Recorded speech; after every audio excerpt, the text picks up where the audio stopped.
ঈসা নবী বলবেন আমি বাঁচাতে পারবো না, মুসা নবী বলবেন আমি বাঁচাতে পারবো না, ইব্রাহিম নবী বলবেন আমি বাঁচাতে পারবো না, সব নবীরা বলবেন আমার বাঁচানোর কোনো আজকে অধিকার নাই। সব নবী বলবেন ইয়া নাফসি ইয়া নাফসি ইয়া নাফসি। আল্লাহ রাসূল বলছেন, নবীজি বলছেন ওরে আমার উম্মতেরা শোনো, অন্যান্য নবীরা বাঁচাবে কি করে, তোমরা এমন নবীর উম্মত তোমাদের সাক্ষী ছাড়া পৃথিবীর কোন নবী জান্নাতে যেতে পারবে না।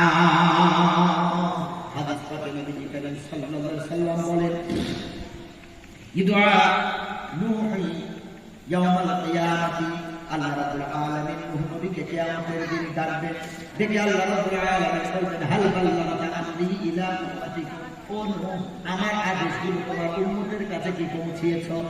বলুন নাম। হযরত নূহ নবী বলবেন আল্লাহ আপনি যা হুকুম করেছেন আমার উম্মতের কাছে পৌঁছিয়েছি। ইকালু উম্মতিহি, এরপর নূহ নবীর কওমকে ডাকা হবে। আল্লাহ রাব্বুল আলামিন নূহ নবীর কওমকে ডাকবেন, নবীর সামনে দাঁড়িয়ে, তার কওম তার পিছনে দাঁড়িয়ে। এরপর আল্লাহ রাব্বুল আলামিন নূহ নবী আলাইহিস সালামের কওমকে প্রশ্ন করবেন, বলো হাল বাল্লাগতুম, তোমাদের কাছে কি তোমাদের নবী নূহ কি তোমাদের কাছে আমার আদেশ পৌঁছেছে?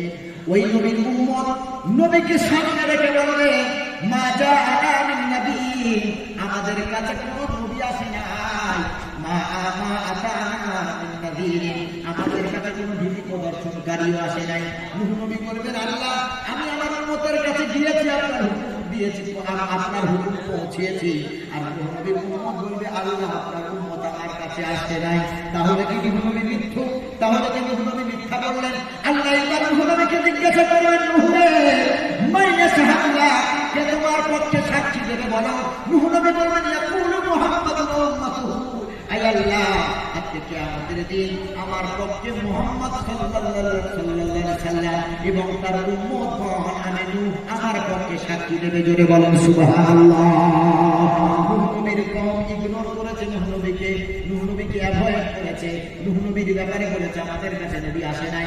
নূহ নবী বলছেন আমি গিয়েছি উম্মতের কাছে, আর উম্মত বলছে আমাদের কাছে নূহ নবী আসে নাই। এখন নূহ নবী মিথ্যা মিথ্যুক হয়ে যাবে, নাউযুবিল্লাহ। নূহ নবী বললেন আল্লাহ আমি মিথ্যুক না, আমার উম্মতের কাছে গিয়েছিলাম, আমার পক্ষে সাক্ষী দেবে আখেরি পয়গম্বর মুহাম্মদ রাসূলুল্লাহ এবং তার উম্মত আমার সাক্ষী বেড়ে যাবে। আমাদের নবী ওইদিন সাক্ষী দেবে, আমরা সাক্ষী দেব, আমাদের সাক্ষী নিয়ে নূহ নবী জান্নাতে যাবে গো। আল্লাহ রাব্বুল আলামিন কোরআনে কারীমের ভিতরে বলেন কাযালিকা জাআলনাকুম উম্মাতান ওয়াসাতাল লিতাকুনু শুহাদা আলান নাসি ওয়া ইয়াকুনা রাসূলু আলাইকুম শাহীদা। আল্লাহ রাব্বুল আলামিন বলেন ওরে আখির নবীর উম্মত, আমি তোমাদেরকে এমন মধ্য উম্মত বানিয়েছি, এমন ইনসাফের উম্মত বানিয়েছি, কিয়ামতের দিন মুসিবতের দিন তোমরা আখেরি পয়গম্বরের উম্মত, পৃথিবীর সকলের জন্য সাক্ষ্যদাতা বেড়ে যাবে। আর তোমাদের জন্য তোমাদের আখেরি নবী মুহাম্মদ রাসূলুল্লাহ তোমাদের জন্য সাক্ষীদাতা বেড়ে যাবে। ওই কিয়ামতের দিন আমার নবী সিজদায় পড়বেন, আমাদের বাঁচানোর চিন্তা শুধু নবীর থাকবে, আমার ছেলের থাকবে না, আমার মায়ের থাকবে না, বিবি থাকবে না, বাবার থাকবে না, পৃথিবীবাসীর কেউ আমার চিন্তা করবে না। যে নবীকে জীবনের চোখে দেখতে পারলাম না, ওই নবী কিয়ামতের দিন ডাক দিয়ে বলবে ইয়া হাবলি উম্মতি, ইয়া হাবলি উম্মতি, আয় আমার উম্মত তুই আমার কাছে আয়। আল্লাহর কাছে ডাক দিয়ে বলবে আল্লাহ আমার উম্মতের কি হবে? বুখারী শরীফের ভিতরে আছে কিয়ামতের দিন নবীজি 3টে সিজদা দেবেন, আর এক হাদিসে আছে 4টে সিজদা দেবেন। নবীজি কিয়ামতের দিন প্রথম সিজদায় পড়বেন আল্লাহ আমার উম্মতকে ক্ষমা করে দেন। সিজদা দিয়ে নবীজি নিজের চিন্তা না, হাসান হোসেনের চিন্তা না, ফাতেমার চিন্তা না, আলীর চিন্তা না, নবীজি নিজ বংশের চিন্তা না, উম্মতের চিন্তায় পড়বেন সিজদা দিয়ে আল্লাহ আমার উম্মতের ক্ষমা করে দাও, আল্লাহ আমার উম্মতকে ক্ষমা করে দাও। আমার আল্লাহ নবীর সিজদার মতো অবস্থায় দেখে বলবেন ইরফা রাসাকা হাবিবি, ও আমার নবী তুমি মাথা তোলো। আর কত চলবে নবী, পৃথিবীতে তোমার বাপ তুলে নিয়ে তিন বানিয়েছি, মা তুলে নিয়ে তিন বানিয়েছি, দিচ্ছি গো নবী, আর অন্তত কাঁদবেন না, আপনার জন্য জান্নাতুল ফেরদাউস অপেক্ষা করছে। আপনি যতক্ষণ না জান্নাতে যাবেন, নবী পৃথিবীর কোন নবী কোন উম্মত জান্নাতে যেতে পারবে না। আমার নবী বললেন, আল্লাহ আমি তো এমন স্বার্থপর নবী না, আমি তো রহমতের নবী গো, আমি তো দয়ার নবী, আমি একা জান্নাতে যাব না, আমার গুনাহগার উম্মতকে নিয়ে জান্নাতে যাব। এজন্য ছেলের চেয়ে, মায়ের চেয়ে, বংশের চেয়ে, গোষ্ঠীর চেয়ে আমার নবীকে বেশি ভালোবাসতে হবে, কারণ ওই কিয়ামতের দিন কেউ তো আমার পরিচয় দেবে না, আমার নবী আমাকে ভুলবে না। আল্লাহ নবীকে বলবেন, মাথা তুলুন, আপনার উম্মতকে নিয়ে জান্নাতে চলে যান। নবীজি জাহান্নামের কাছে গিয়ে দেখবেন কিছু উম্মত তারা কিছু নেকি করেছে, কিছু সওয়াব করেছে, কিছু গুনাহ করেছে। আল্লাহ নবী তাদেরকে টেনে জাহান্নাম থেকে বার করবেন। দেখবেন এখনো বহু জাহান্নামীরা আছে।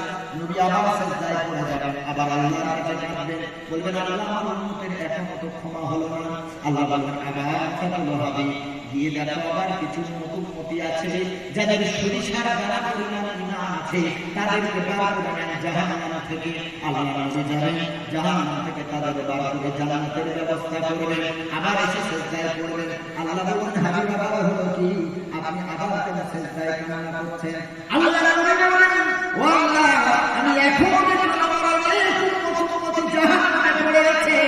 আল্লাহ বলেন, হাবিব যে উম্মত জীবনে একবার কালেমা পড়ে নিয়েছে, আপনি ওই সব উম্মতদেরকে জান্নাতে চলে যান। শুধুমাত্র মুশরিক বাদ দিয়ে, কাফের বাদ দিয়ে আমার নবী সকলকে জাহান্নাম থেকে বার করে জান্নাতে নিয়ে যাবে। নবী আমার সামনে থাকবে, আমরা থাকবো পিছনে, সব নবী সামনে থাকবেন, তারপরে অন্যান্য নবীগণ থাকবেন, তারপরে উম্মতের ভিতরে আমরাই থাকবো প্রথম থাকবে আমার নবী, তারপরে থাকবে পৃথিবীতে আদম আলাইহিস সালাম থেকে আমার নবীর পর্যন্ত, ঈসা আলাইহিস পর্যন্ত যত নবী এসেছেন নবীর পিছনে থাকবেন। তারপরে যত নবীর উম্মত আছে, উম্মতের ভিতরে সর্বপ্রথম থাকবে আমরা, তারপরে আমাদের পিছনে অন্যান্য নবীদের উম্মত থাকবে। আমার নবী সকলকে বার করে নিয়ে হাত দুটো এভাবে আঁচল ধরে বলবেন, আয় আমার উম্মত আয়, এই দিনটা তো দেখা আমি নবী এত কান্না করেছি, আয় আমার উম্মত আমি নবী একা জান্নাতে যাব না, আয় আমরা একসাথে জান্নাতে যাব।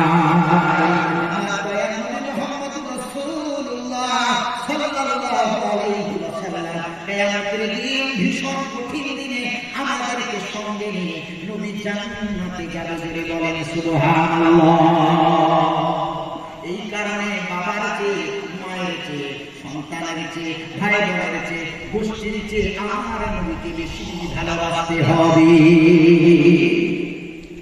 এমন একজন নবী আমরা পেয়েছি, আমরা নবী আমার উম্মত সব নবীদের জন্য আমরা সাক্ষী বলেছি, আর আমার নবী হবে আমাদের সাক্ষী। সুবহানাল্লাহ।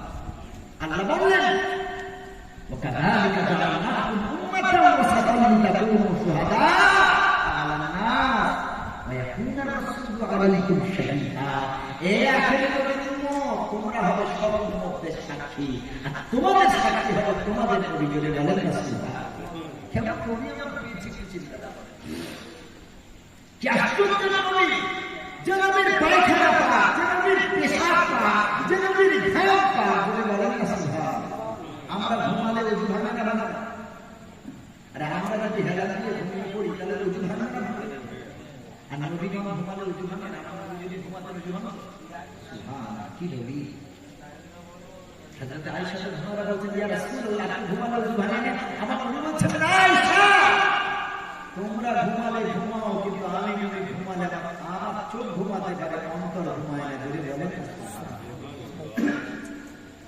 কি আশ্চর্য নবী।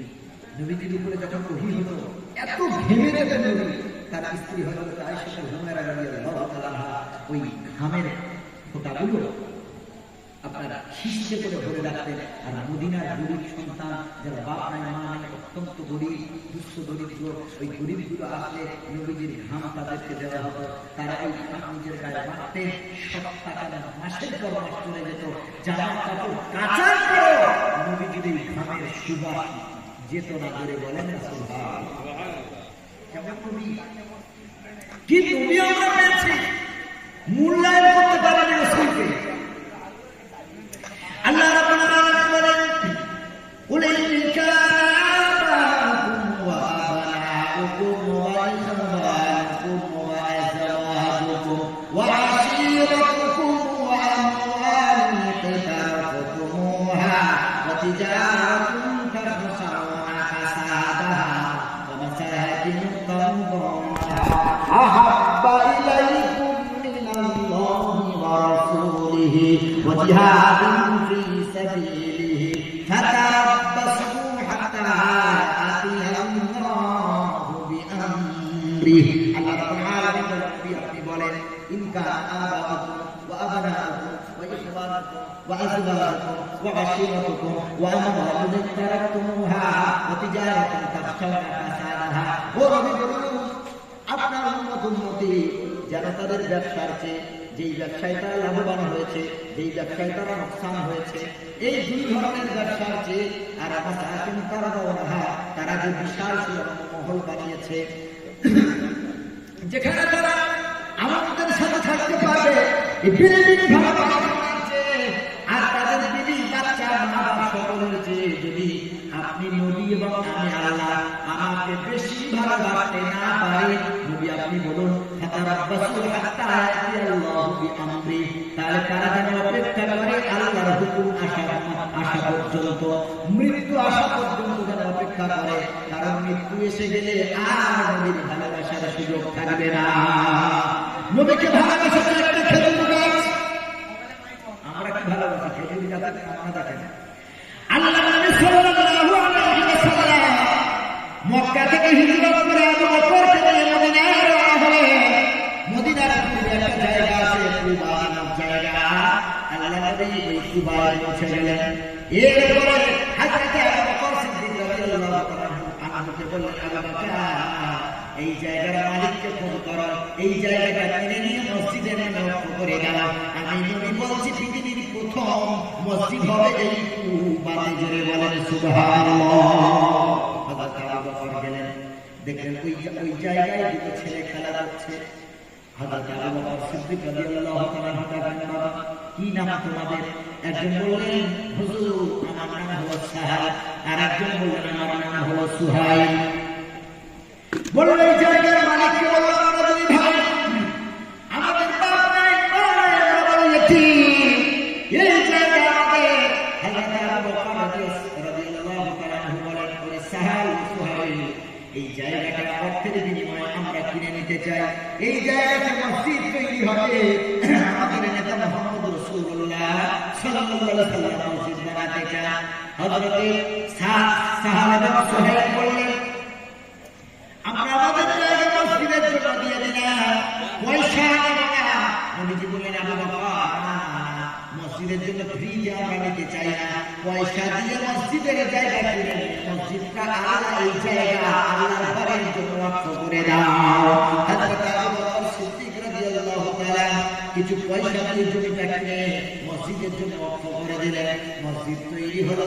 এই রকম আপনার কিনা পাথরের মসজিদ না, ইটের গাঁথনি ছিল না। কিসের মসজিদ হবে? মাদারিসুন নবুওয়াত নামক শায়খ মুহাদ্দিস দেহলভী রাহমাতুল্লাহ আলাইহি লেখা কিতাব, এই কিতাব পড়ে দেখবেন আরেকটা কিতাব আছে ওয়াজিবের মসজিদ, এর ভিতরেও লেখাটা পাবেন, এই ঘটনা পাবেন।